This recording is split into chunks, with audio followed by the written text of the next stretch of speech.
ثروت برای خیلی‌ها فقط یعنی پول، خانه، ماشین و عددهای بزرگ. اما در نگاه یهودیان، ثروت چیزی فراتر از داشتن است. آنها باور دارند ثروت نوعی ارتباط میان انسان و خداست. نشانه ای از اینکه اگر ذهن و نیتت با مسیر درست هماهنگ باشد، جهان هم درهای فراوانی را به رویت باز می کند. در باورشان آمده که خدا به انسان توانایی می دهد تا ثروت بیافریند.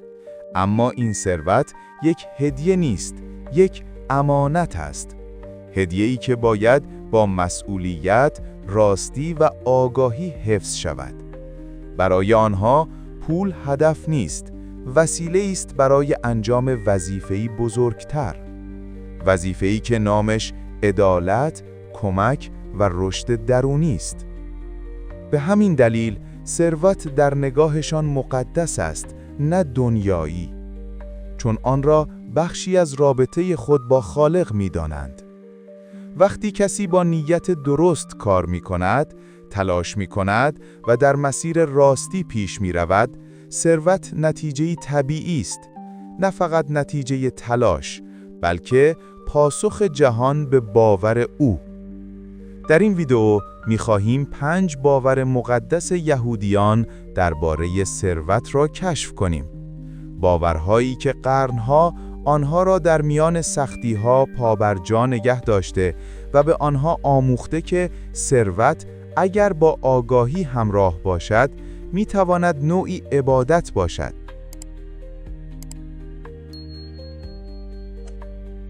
باور اول: ثروت امانت است، نه مالکیت. یهودیان باور دارند ثروت چیزی نیست که انسان صرفاً مالک آن باشد. هر دارایی که به دست می آید، امانتی است که جهان و خالق در اختیار انسان گذاشتند. این دیدگاه باعث می شود فرد با ثروت رفتار مسئولانه داشته باشد و آن را صرف خوشگذرانی یا انباشتن نکند. در این باور، داشتن پول یا دارایی به معنای قدرت بدون مسئولیت نیست، بلکه فرصتی برای انجام کار درست و هدیه دادن به دیگران است. وقتی فرد این امانت را با نیت درست مدیریت کند، ثروت تبدیل به وسیله‌ای برای خیر و رشد می شود. یکی از اصول مهم این است که ثروت باید در مسیر اخلاقی به حرکت درآید. کمک به نیازمندان، حمایت از آموزش و ایجاد فرصت‌های عادلانه. با این نگرش، پول دیگر صرفاً وسیله خرید نیست، بلکه ابزار اثرگذاری مثبت در جهان است. به عبارت دیگر، ثروت نشان دهنده مسئولیت و هوشمندی اخلاقی انسان است، نه فقط توانایی جمع‌آوری چیزهای مادی. این باور پایه‌ترین اصل در 5 باور مقدس یهودیان درباره ثروت است، چون اگر انسان مالکیت را درست نفهمد، تمام باورهای بعدی بی‌معنی خواهند بود.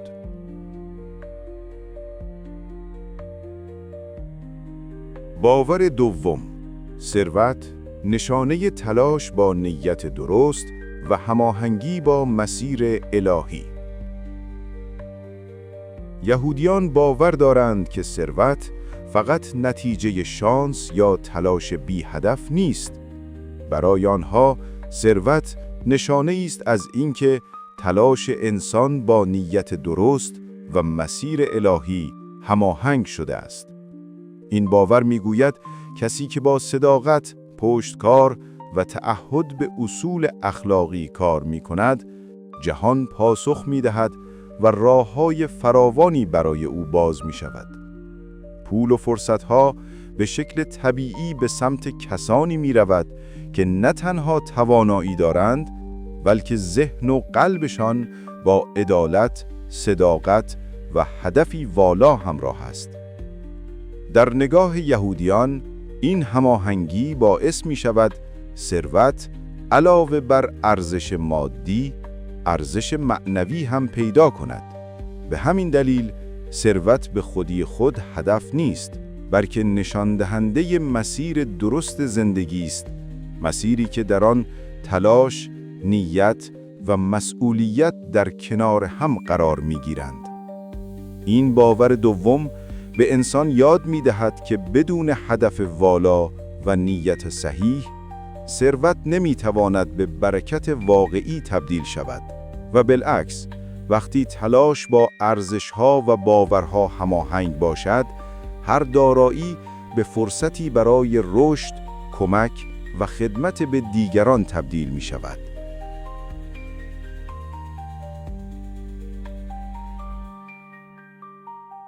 باور سوم، ثروت وسیله‌ای برای خدمت و برکت به دیگران. یهودیان باور دارند ثروت وقتی ارزش واقعی پیدا می‌کند که در خدمت دیگران قرار گیرد.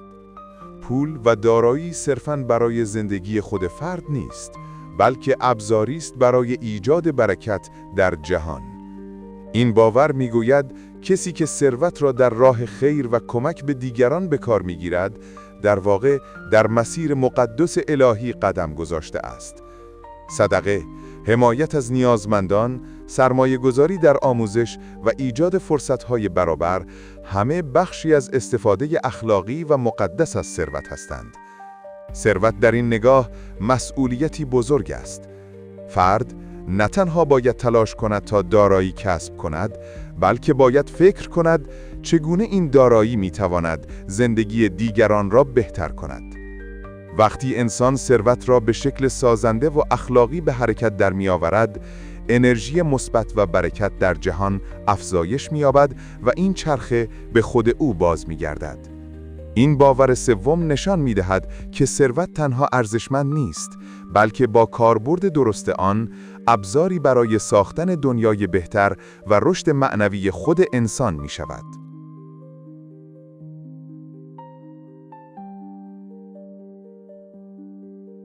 باور چهارم، ثروت بازتاب ذهن و باورهای درونی انسان است. یهودیان باور دارند که ثروت نه فقط نتیجه تلاش یا شانس، بلکه بازتاب باورها، افکار و نگرش‌های درونی انسان است. آنها میگویند ذهن و قلب ما مانند مغناطیسی هستند که انرژی و فرصتها را به سوی خود جذب می‌کنند. کسی که ذهنش پر از محدودیت، ترس و تردید است، به سختی میتواند برکت و فرصت را جذب کند. اما کسی که باورهایش مثبت، هدفمند و هماهنگ با ارزش‌های اخلاقی و الهی است، راه‌های فراوانی برای کسب ثروت و ایجاد برکت باز می‌شود. این باور به انسان یادآوری می‌کند که ثروت از بیرون نمی‌آید، بلکه از درون شکل می‌گیرد. نیت، نگرش و باورهای انسان مسیر جریان ثروت در زندگی او را تعیین می‌کنند. بنابراین تمرین ذهنی، وضوح نیت و آگاهی از ارزش‌ها همانقدر اهمیت دارد که تلاش عملی و کار سخت در دنیای مادی. باور چهارم کلید فهم این است که ثروت تنها یک موضوع مالی نیست، بلکه آینه است از باورها و افکار انسان. هر آنچه در ذهن پرورش می‌دهیم، به شکل فرصت و دارایی در زندگیمان باز می‌گردد.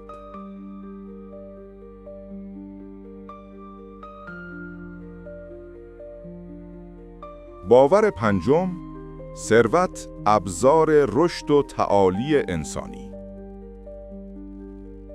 یهودیان باور دارند که ثروت تنها برای جمع‌آوری یا مصرف نیست، بلکه وسیله است برای رشد، تکامل و تعالی انسانی. ثروت وقتی با مسئولیت، اخلاق و نیت درست همراه شود، ابزاری می شود برای پرورش مهارت‌ها، یادگیری، کمک به دیگران و ایجاد تغییر مثبت در جهان. پول و دارایی به تنهایی ارزشمند نیستند، اما زمانی که در مسیر درست قرار گیرند، می توانند انسان را به فردی متعالی‌تر، با ذهن بازتر و قلبی مهربانتر تبدیل کنند. در این نگاه، ثروت محدود به نیازهای شخصی نیست، بلکه فرصتی است برای ایجاد اثر ماندگار، خدمت به جامعه و ساختن آینده‌ای بهتر. هر تصمیم مالی و هر اقدامی که با آگاهی و نیت خیر انجام شود، هم فرد را رشد می‌دهد و هم دنیای اطرافش را بهبود می‌بخشد. باور پنجم، جمع‌بندی تمام باورهای قبلی است. ثروت نه صرفاً هدف، نه صرفاً ابزار و نه صرفاً بازتاب ذهن، بلکه ابزاری است که اگر درست استفاده شود، می‌تواند هم زندگی خود انسان و هم زندگی دیگران را متحول کند.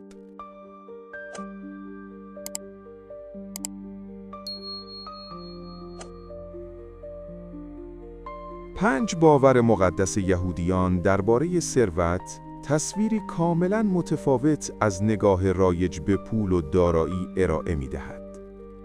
1. ثروت امانت است، نه مالکیت شخصی. 2. ثروت نشانه تلاش با نیت درست و هماهنگی با مسیر الهی است. 3. ثروت وسیله‌ای برای خدمت و برکت به دیگران است. 4. ثروت بازتاب ذهن و باورهای درونی انسان است. 5. ثروت ابزاری برای رشد و تعالی انسانی است. این باورها نشان می‌دهند که ثروت وقتی با مسئولیت، اخلاق و آگاهی همراه شود، می‌تواند زندگی انسان و جامعه را بهتر کند. نه برای اینکه فرد را خوشحال یا خودخواه کند، بلکه برای اینکه مسیر درست تلاش، نیت و خدمت را به اون نشان دهد. در نگاه یهودیان، ثروت ابزاری است برای ایجاد برکت، رشد شخصی و خدمت به جهان. یک دارایی واقعی فقط وقتی ارزشمند است که با اخلاق و آگاهی همراه شود، وگرنه تنها عدد و دارایی باقی میماند، بدون معنا.